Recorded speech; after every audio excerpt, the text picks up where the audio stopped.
The morning shift began like any other on Nexus Prime. The massive space station floated in the darkness between star systems, its hull gleaming with 1,000 lights. Inside the medical bay, Dr. Kyojin moved his forearms with practiced grace. Checking patient files on his holographic display, Kyojin was a Velthari, and his people were known across the galaxy as the best healers money could buy. His skin looked like living crystal, changing colors with his emotions. Right now, it showed a calm blue-green as he prepared for another day of saving lives. The veterinary station was huge. It had over 50 treatment rooms, emergency surgical bays, and recovery wards that could house creatures from tiny flying insects to massive space whales. Beings from 100 different worlds brought their sick and injured animals here. "Doctor, the morning reports are ready," said a soft voice behind him. Kyojin turned to see Hana walking toward him with a datapad in her hands. She was human, one of only 3 humans working on the entire station. Her black hair was tied back in a simple ponytail, and she wore the standard medical assistant uniform in bright white.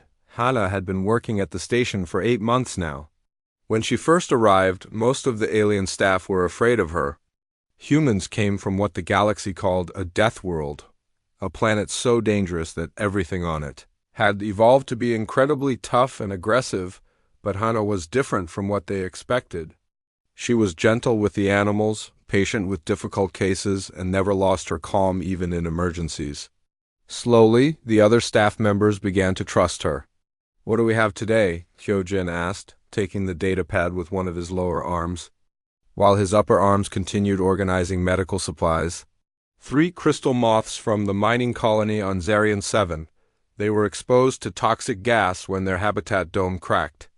Also, a young Thraxian sandcrawler with a broken shell and something called a Jovian cloud dancer that got caught in a solar storm. Kyojin nodded, his skin shifting to a more focused yellow-green color. "The crystal moths will need immediate detoxification. Have you prepared the cleansing chambers? Already done, Doctor?" "I also contacted the Zarian authorities about improving their habitat safety protocols." This was why Kyojin valued Hana so much. She did not just treat the symptoms, she thought about preventing future problems. It was a very human way of thinking, always planning ahead, always trying to improve things. The medical bay doors slid open with a soft hiss. Woo-sung, the station's head nurse, walked in carrying a container that hummed with energy. He was a Zentari, tall and thin with skin like tree bark and eyes that could see heat patterns. "The crystal moths are here," Woo-sung announced. "They are in bad shape. 2 of them are barely responsive." Kyojin moved quickly to the examination table. Inside the container, 3 beautiful creatures lay still. They looked like butterflies made of living gemstones, their wings normally bright with inner light. Now those wings were dull and gray, poisoned by the mining gases. "Hana, prepare the neural interfaces. I will need to connect with them to understand how deep the toxins have spread." This was what made the Velthari such amazing healers. They could link their minds with other living beings, feeling their pain and understanding their injuries from the inside. It was a gift that had made Kyojin famous across the galaxy. Hana moved to a wall panel and began activating the neural interface equipment. Thin cables with crystalline connectors extended from the ceiling, ready to link Kyojin's nervous system with his patient's. As Kyojin worked, connecting the delicate interfaces to his temples, other staff members went about their daily routines. The station never stopped working. Somewhere in the building, surgeons were operating on a wounded star ray. In another wing, rehabilitation specialists were helping a young planet lizard learn to walk again after losing a leg. "Doctor," Hana said quietly, "I have been reading about crystal moth biology. Their nervous systems are very similar to Earth. Butterflies. Would it help if I assisted with the healing process?" Kyojin paused. Humans could not perform empathic healing like his people could, but they had their own strengths. Human doctors were known for their determination and their ability to keep working even when everything seemed hopeless. "What do you suggest?" "I could monitor their vital signs and physical responses while you focus on the neural healing. If I see any problems, I can adjust the life support systems immediately. It was a good plan. Kyojin activated the neural interface and felt his consciousness expand. Suddenly, he could sense the crystal moth's pain, their confusion. Their bodies fighting against the poison that burned through their systems, working together. Doctor and assistant began the healing process.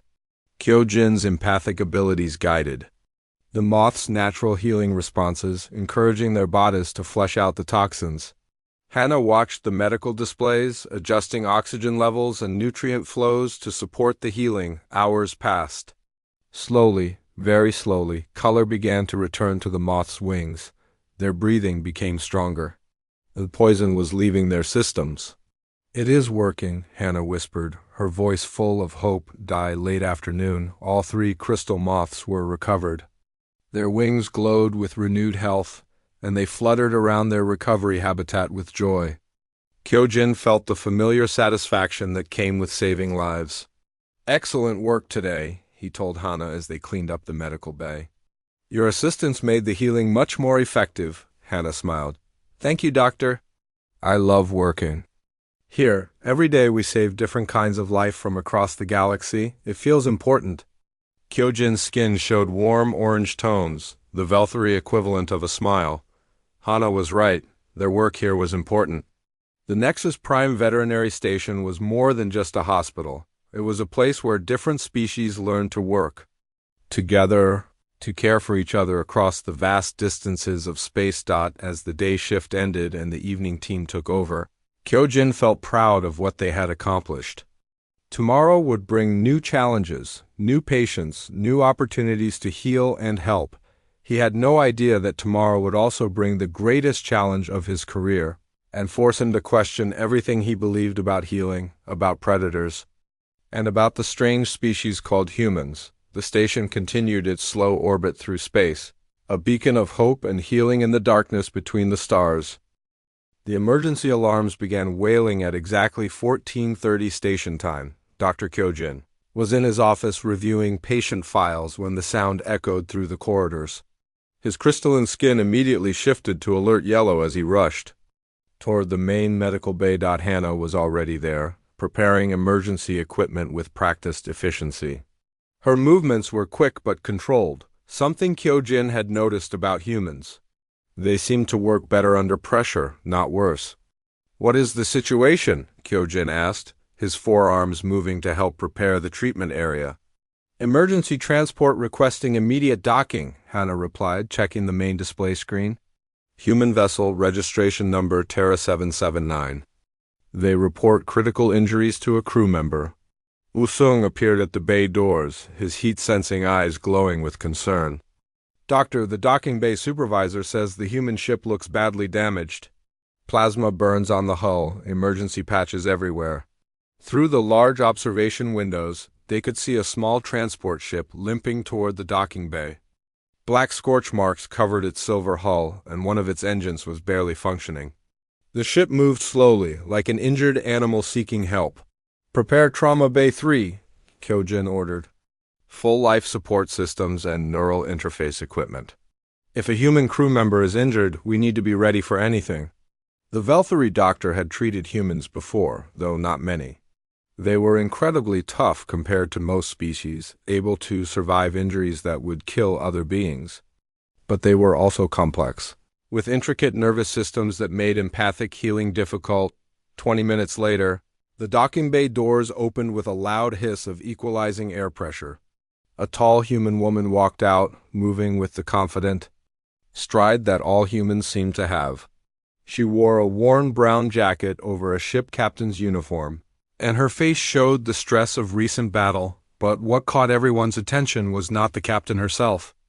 It was what she carried in her arms, wrapped in an emergency containment field. Was a creature unlike anything the medical staff had ever seen. It was about the size of a small human child, covered in thick black fur that seemed to absorb light. Its body was lean and muscular, built for speed and power. 4 legs ended in paws with retractable claws, and its head was long with a pronounced snout filled with sharp white teeth. Even unconscious, the creature radiated an aura of barely contained violence. Its ears were pointed and mobile constantly, twitching even in sleep. Its closed eyes were positioned forward on its skull, the mark of a hunter, a predator that had evolved to kill. Captain Bo Ram approached the medical team, her eyes red from exhaustion and worry. "Please," she said, her voice breaking slightly. "You have to help him. His name is Taeho, and he saved all of us." Dr. Kyojin stared at the creature in fascination and growing horror. Every instinct in his Velthari mind screamed danger. This was an apex predator, something that had never known fear, never been prey. His species had evolved from small herbivores, always alert for threats like this. "What exactly is this creature?" Kyojin asked, his skin turning a cautious orange red. "He is a dog," Bo Ram said simply. "A Terran canine. We call him a German shepherd. He is trained for military work, but he is also our friend, our family." Hannah stepped closer, her face showing immediate concern. "What happened to him?" Bilram's jaw tightened with anger. "Pirates attacked our convoy 3 days ago. We were transporting families to the new colony on Kepler 442. They had children with them, babies. When the pirates boarded our ship, Taeho threw himself between them and the kids." The captain gently adjusted the containment field, revealing more of the creature's injuries. Plasma burns covered much of his left side. The fur burned away to show raw, painful wounds. One of his legs was bent at an unnatural angle, clearly broken. "He took hits that would have killed those children," Ram continued. "The pirates had military-grade plasma weapons. Taeho knew he could not win against them, but he fought anyway. He bought us enough time for our security team to respond." Wusung made a nervous clicking sound with his throat, the Zentari equivalent of distress. "Captain, this creature is clearly a predator. Look at those teeth, those claws. How can you trust something like this around your young?" Boram's eyes flashed with anger. "Because I have seen him protect those same children every day for 2 years. I have watched him play gently with babies, comfort crying children, and risk his life for beings he could easily overpower." Dr. Kyojin approached the examination table slowly. His empathic senses were going crazy, picking up conflicting signals from the unconscious creature. There was the unmistakable presence of a perfect killing machine, but underneath it was something else. Something that felt like loyalty, devotion, love. "His vital signs are failing," Hannah announced, reading the medical scanners. "Internal. Bleeding, severe plasma burns, possible brain trauma from impact injuries. Doctor, if we are going to help him, we need to act now." Kyojin placed one of his hands near the containment field, trying to get a better empathic reading. Immediately, his mind was flooded with images and sensations that made no sense. He saw the creature playing with small humans, tail wagging with joy. He felt the absolute trust and affection the beast had for its pack, but then the predator instincts hit him like a wall. This creature was designed to hunt, to kill, to dominate. Its muscles were built for explosive speed and crushing power. Its senses were tuned to detect the slightest weakness in prey. Dr. Kyojin stumbled backward, his skin flashing bright red with alarm. "I cannot," he said, his voice shaking. "I cannot heal this creature. It is too dangerous." "What do you mean?" Hannah demanded, stepping between the doctor and the examination table. "My empathic healing requires me to connect with the patient's consciousness," Kyojin explained. "This creature's mind is that of an apex predator. If I link with it, the feedback could damage my neural pathways permanently. I could lose my healing abilities forever." Boram looked desperate. "But you are the best healer in this sector of space. If you cannot help him, who can?" Around the medical bay, other staff members had gathered to look at the strange creature. They whispered among themselves in various alien languages, but the meaning was clear. None of them wanted to get close to something so obviously dangerous. "Please," Boram said again. "He is not just an animal, he is my friend. He is part of my family." But Kyojin was already backing away, his survival instincts overriding his healer's oath for the first time in his career. The silence in the medical bay was heavy and uncomfortable. Dr. Kyojin stood near the wall, his crystalline skin flickering between red and orange as he struggled with his decision. Captain Beoram stared at him with disbelief while Hannah checked the medical monitors that showed Teho's life signs getting weaker. "You cannot be serious?" Beoram said, her voice rising with desperation. "You are supposed to be the best healer in this part of the galaxy. How can you refuse to help him?" Hyojin's skin darkened to deep red, showing his distress. "Captain, you do not understand. My people evolved as prey animals? Everything in my genetic memory tells me to run from creatures like this. If I attempt empathic healing, the connection to his predator mind could destroy my sanity." Other medical staff members had gathered around the examination table, keeping their distance but watching with curiosity and fear. Wusung stepped forward, his bark-like skin showing nervous patterns. "The doctor is right," Wusung said. "This creature is clearly a weapon. Look at those teeth, those claws. Humans breed these things for violence." "That is not true," Hana said angrily, moving closer to Teho's still form. "Dogs are companions, not weapons. They have been our partners for thousands of years." Dr. Telani, a quarry healer with blue-green scales, shook her head. "We have heard stories about human war beasts, creatures trained to attack, to kill without mercy. How do we know this is not one of them?" Ram's hands clenched into fists. "Because I know him. I have lived with him for 3 years. I have seen him comfort crying children, protect the weak, show loyalty beyond anything you can imagine." "Loyalty to humans," said Dr. Voar Heck, a tall Christry with a voice like grinding stone. "What about loyalty to other species? What happens when this predator decides we are threats?" The argument continued, voices getting louder and more heated. Through it all, Tahoe lay unconscious on the examination table, his breathing becoming more shallow with each passing minute. Hannah could not stand it anymore. "Stop," she shouted, causing the entire room to fall silent. "While you argue about whether he is dangerous, he is dying. Look at these readings. He has maybe 2 hours left." She turned to face Dr. Kyojin directly. "Doctor, I know you are afraid, but this creature saved innocent lives. Children who had done nothing wrong, who were just trying to reach a new home. Does that not mean anything?" Kyojin's skin showed conflicted patterns of color. His healing oath demanded that he help all living beings, but his survival instincts were too strong. "I am sorry," he said quietly. "I cannot risk it. If I lose my empathic abilities trying to heal this predator, I will not be able to help anyone else.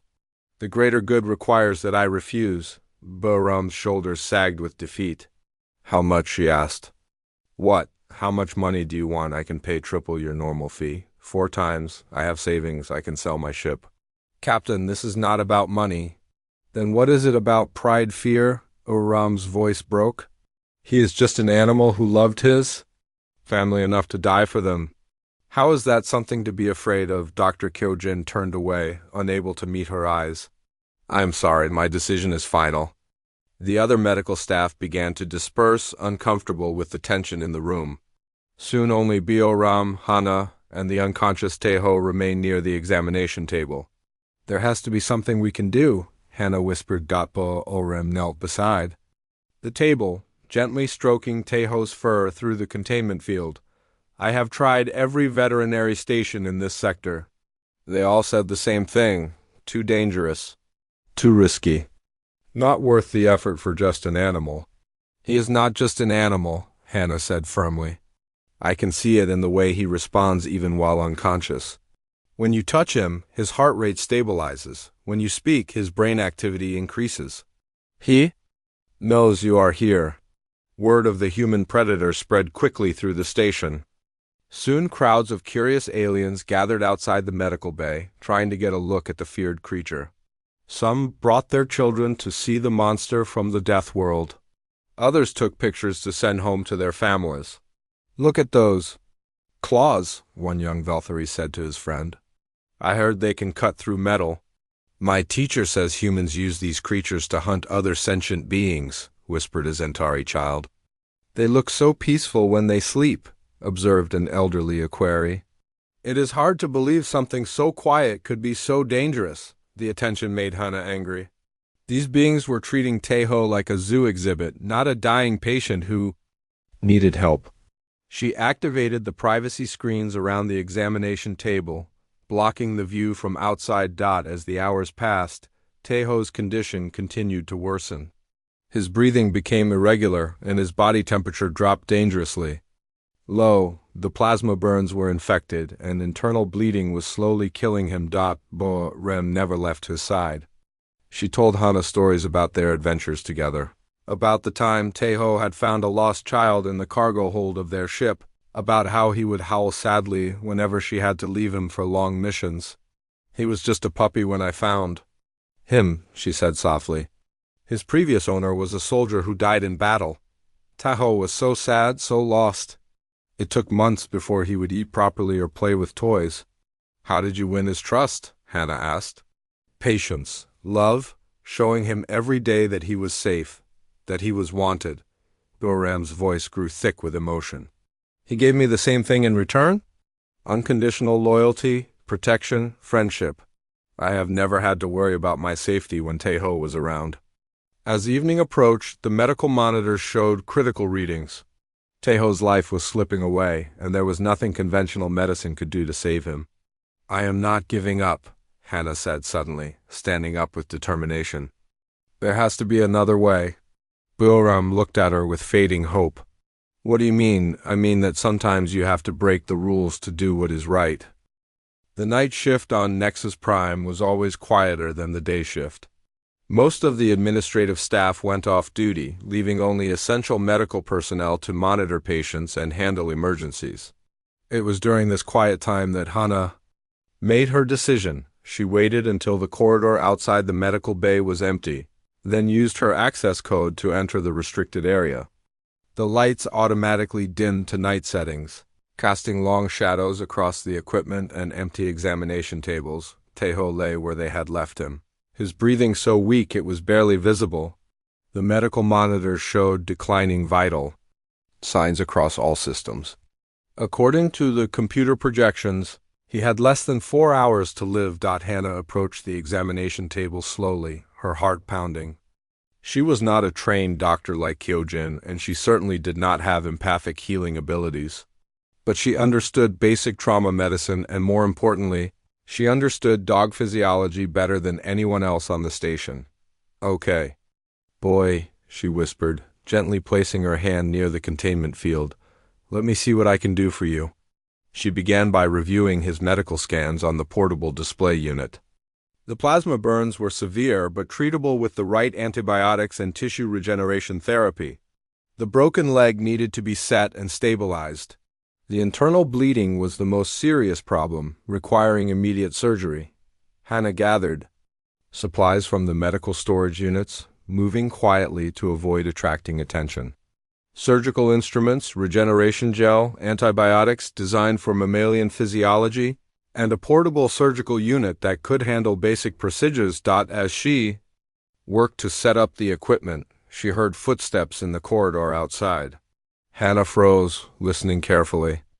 The steps passed by without stopping, probably a security guard on routine patrol. She returned to her work, carefully lowering the containment field so she could access Taeho directly.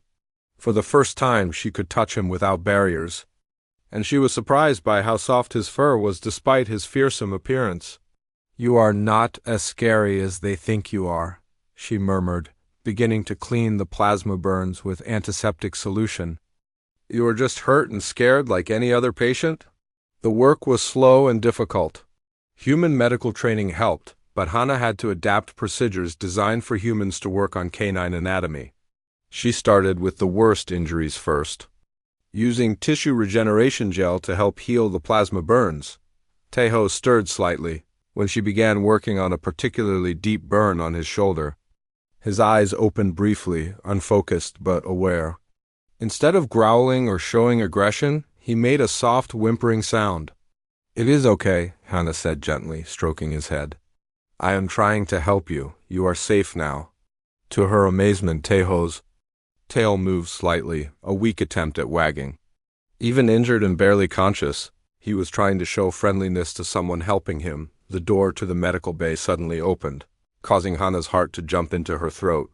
She spun around, expecting to see security guards or Dr. Kyojin coming to arrest her. Instead, Dongwoo stepped into the room.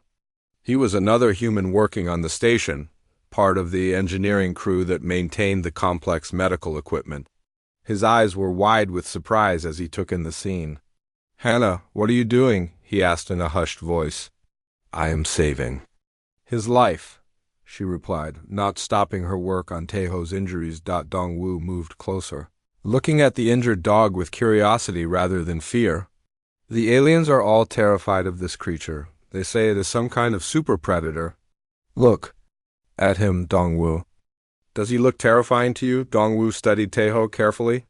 The dog was lying quietly, panting softly, his eyes tracking Hana's movements with obvious trust.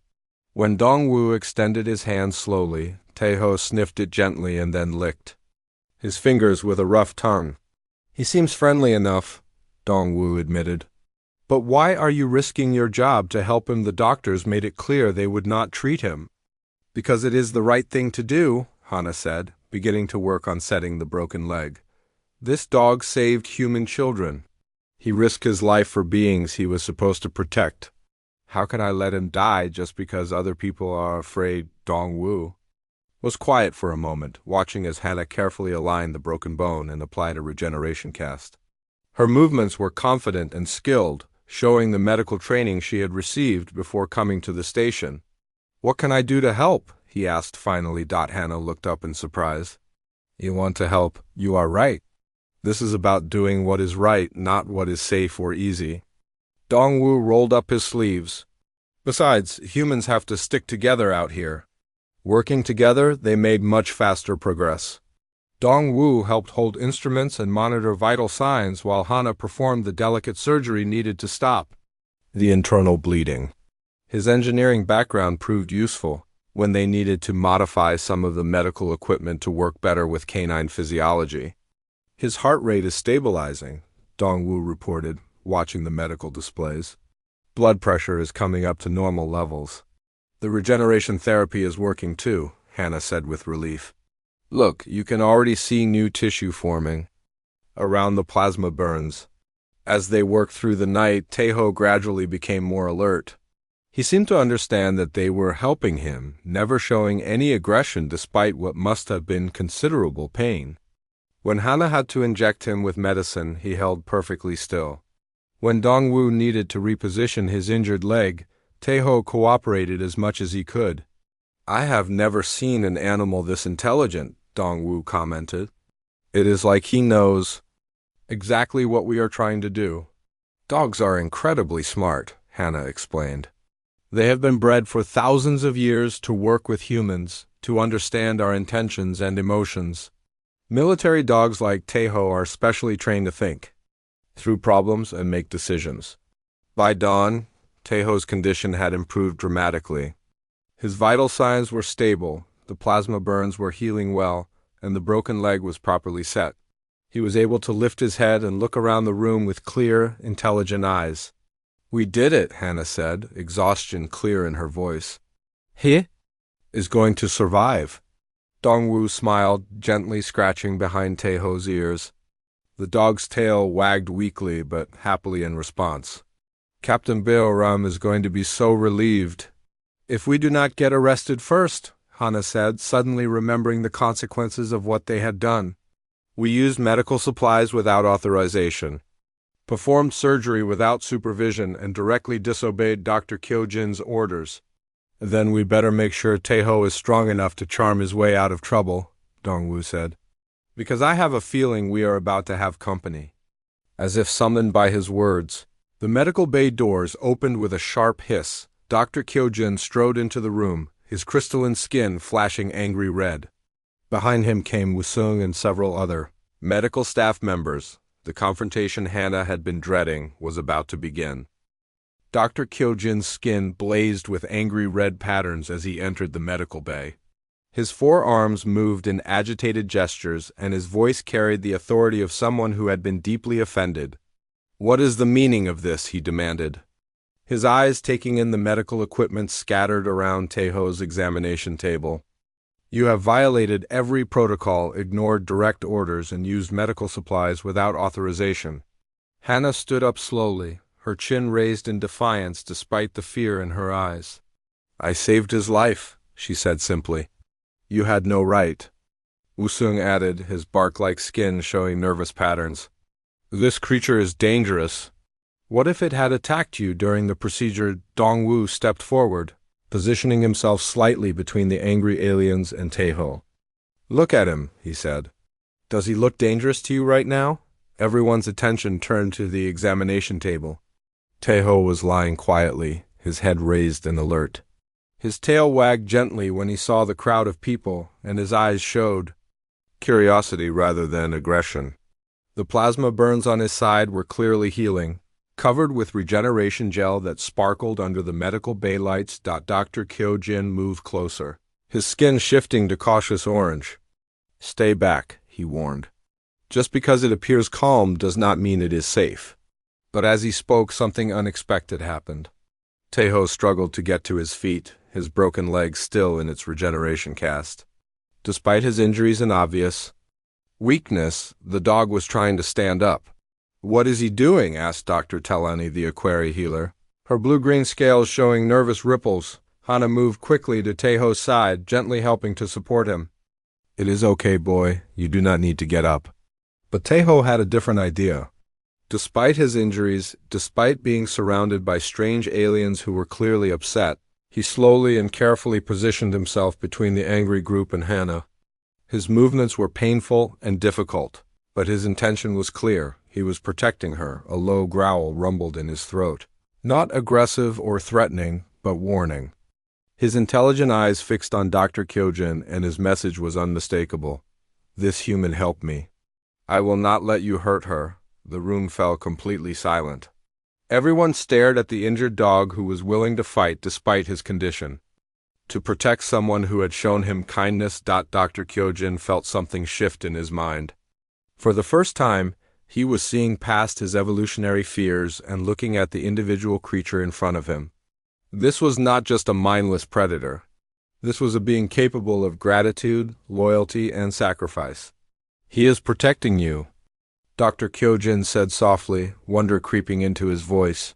That is what dogs do, Hana explained, gently stroking Taeho's head to calm him. They protect their pack, their family. Anyone who shows them love and kindness becomes part of that family. Captain Beoram's voice came from the doorway. That is what I tried to tell you yesterday. She walked into the room, her face showing a mixture of relief and gratitude as she saw Taeho alert and responsive. Dogs do not see humans as masters or servants. They see us as packmates, as family. Dr. Kyojin's skin began to show confused patterns of color. His empathic senses were picking up something from Taeho that he had never felt from a predator. Before, instead of the cold calculation of a hunter, he sensed warmth, affection, and an overwhelming desire to protect others. I do not understand, he admitted. How can something evolved to kill feel such devotion? Because evolution is not the end of the story, Hana said, helping Taeho lie back down on the examination table. Intelligence allows beings to grow beyond their basic programming. Dogs chose to bond with humans thousands of years ago. They chose cooperation over competition, loyalty over dominance. Taeho's tail wagged as Beoram approached, and he made soft whimpering sounds of joy at seeing his human again. When she reached down to pet him, he licked her hand gently, his whole body relaxing with relief. Look at him, Beoram said to the assembled medical staff. This is not the behavior of a mindless weapon. This is love, pure and simple.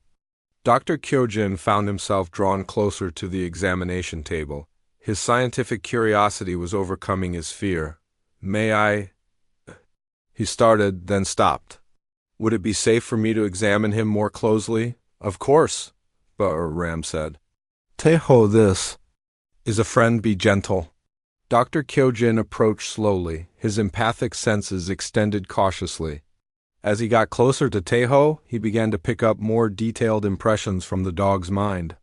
What he found there amazed him instead of hunting memories. He sensed play and joy. Instead of violence, he felt the deep satisfaction of protecting others. Instead of predatory instincts, he found an overwhelming desire to please and serve those he loved. "This is impossible," Dr. Kyojin whispered. "I am sensing emotions that should not exist in a predator species." "Why not?" Dongwu asked. "Humans are predators too, technically. We evolved from hunters. But we are capable of love, compassion, sacrifice. Why should other species be different?" Dr. Kyojin's skin showed deep purple, a color that indicated profound thought and reevaluation of beliefs. "Because I have always assumed that predatory nature was fixed, unchangeable. That the ability to kill meant the desire to kill. Taeho could kill any of us," Hannah pointed out. "He is stronger and faster than humans with natural weapons we do not have. But look at how gentle he is, even when he is in pain and surrounded by strangers." As if to prove her point, Taeho noticed a small maintenance robot that had wandered into the medical bay. Instead of attacking or showing aggression, he watched it with mild curiosity, his tail wagging slightly at this new interesting thing. Dr. Kyojin made a decision that surprised everyone, including himself.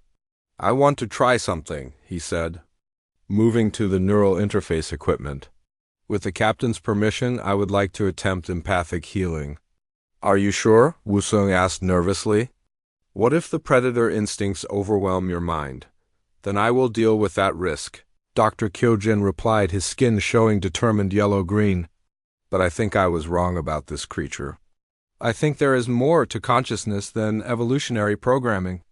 He began connecting the neural interface cables to his temples, the crystalline connectors glowing with soft blue light. "If I am right, this will be the most important healing I have ever attempted. And if I am wrong, ... "You are not wrong," Bioram said firmly. "Taeho would never hurt someone trying to help him." As the neural connection activated, Dr. Kyojin felt his consciousness expand and merge with Taeho's mind. What he found there would change his understanding of life, consciousness, and the nature of intelligence forever. The neural connection between Dr. Kyojin and Taeho activated with a soft blue glow from the interface cables. The Velthari doctor had performed thousands of empathic healings, but nothing had prepared him for what he experienced when his consciousness touched that of the injured dog Da instead of the violent, predatory thoughts he expected. Kyojin found himself immersed in memories of joy and devotion. He saw through Taeho's eyes as the dog played with human children, his powerful jaws gentle enough to take treats from tiny fingers without causing harm. He felt the overwhelming happiness Taeho experienced when Bioram returned from long missions, the simple pleasure of being petted and praised, but most powerful of all were the memories from the pirate attack. Kyojin experienced Taeho's decision-making process in those critical moments. The dog had assessed the threat, calculated his chances of survival, and made a conscious choice to protect the children despite knowing he would likely die. It was not instinct that drove him. It was love. "Incredible," Dr. Kyojin whispered, his skin showing patterns of awe and wonder. "His mind is nothing like what I expected. There is intelligence here, complex emotions, moral reasoning." Through the neural link, he began to direct Taeho's natural healing processes. But unlike his usual technique of simply encouraging cellular regeneration, this time he found himself working with a partner. Taeho's consciousness actively cooperated with the healing, understanding what needed to be done and helping to guide the process. "His vital signs are improving rapidly," Hannah announced, monitoring the medical displays. "Heart rate normalizing, brain activity showing healthy patterns, cellular regeneration accelerating." The healing process took nearly 2 hours, but it was unlike anything Dr. Kyojin had ever experienced. Working with Taeho felt more like a collaboration than a treatment. The dog's mind was sharp and focused, capable of understanding complex concepts and making independent decisions. When the neural connection finally ended, both doctor and patient were exhausted but triumphant. Taeho's injuries were completely healed, his broken legs strong again, his plasma burns reduced to faint marks that would fade within days, but the real transformation was in Dr. Kyojin himself. "I was wrong," he said, his skin showing deep patterns. of humility and newfound understanding. Not just about this individual creature, but about the nature of consciousness itself. Intelligence is not limited by evolutionary history. It can transcend, transform, choose to be something greater. Tejo stood up slowly, testing his newly healed leg. When he was satisfied that everything worked properly, he walked over to Dr. Kyojin and sat down in front of him. Then, in a gesture that brought tears to several eyes in the room, he offered his paw. Dr. Kyojin stared at the extended paw for a moment, then reached out with one of his hands to shake it gently. "Thank you," he said softly. "You have taught me something invaluable." Word of the successful healing spread quickly through Nexus Prime, within hours. Beings from all over the station were coming to see the remarkable dog who had changed their understanding of predators and consciousness. Unlike the fearful crowds from before, these visitors came with curiosity and respect. Children who had been taught to fear apex predators watched in amazement as Tejo played gently with a maintenance robot, his tail wagging with simple joy. "Look how carefully he moves," observed an elderly Zentari philosopher. "Every action is calculated to avoid causing harm, even accidentally." "My species has legends about creatures like this," said a young Christery artist. "Beings who chose service over dominance, protection over conquest. I thought they were just myths." Captain Bioram spent the day reuniting with Tejo, amazed at how completely he had recovered. The dog seemed to understand that something important had happened, that he had somehow bridged a gap between different ways of thinking about life and intelligence. Dr. Kyojin called a meeting of the station's medical staff to discuss what they had learned. "We need to completely revise our treatment protocols," he announced. "We have been making assumptions about consciousness based on evolutionary biology, but we have learned that intelligence can overcome programming." "What does this mean for future patients?" asked Dr. Telany. "It means we evaluate each individual case based on the being in front of us, not on species stereotypes," Kyojin replied. "Consciousness is more complex and more wonderful than we ever imagined." Hannah was officially commended for her actions rather than punished.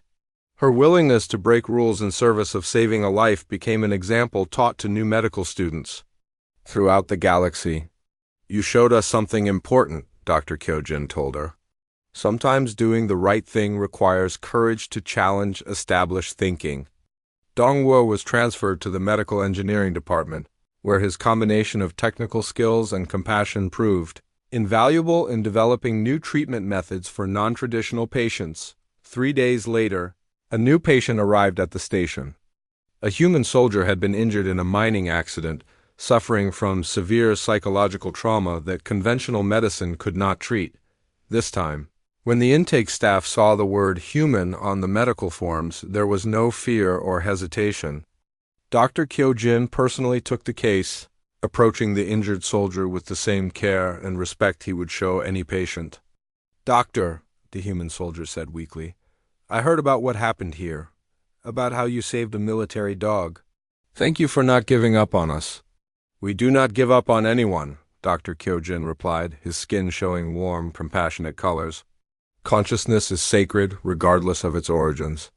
The treatment was successful, and word spread throughout human space that Nexus Prime had become a place where all beings were welcome, where intelligence and consciousness were valued over evolutionary history. As the weeks passed, the station began receiving patients from species that had never sought treatment there before. Predator species that had been rejected elsewhere found healing and acceptance.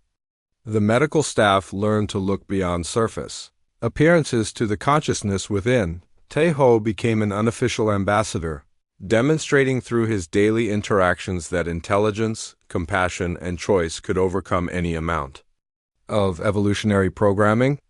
Children from dozens of species would visit him, learning that beings different from themselves could still be friends. Dr. Kyojin often found himself watching Tejo play with visitors or help comfort nervous patients. Each time he marveled at how wrong his initial assessment had been, and how much richer the universe became when consciousness was allowed to transcend its origins. The dog who had once been rejected as too dangerous to heal had become a symbol of hope, understanding, and the infinite potential that existed within every thinking being. Late one evening, as the station settled into its quiet night cycle, Dr. Kyojin made his final rounds. He found Taeho sleeping peacefully in the medical bay, serving as a therapy animal for a young Valkyrie patient who had been afraid of the dark. "Thank you," the doctor whispered to the sleeping dog. "You taught us that evolution creates the body, but consciousness creates the soul." And in the vast darkness of space, Nexus Prime continued its mission of healing, now guided by a deeper understanding of what it truly meant to be alive, intelligent, and capable of choosing to be something greater than the sum of one's evolutionary parts.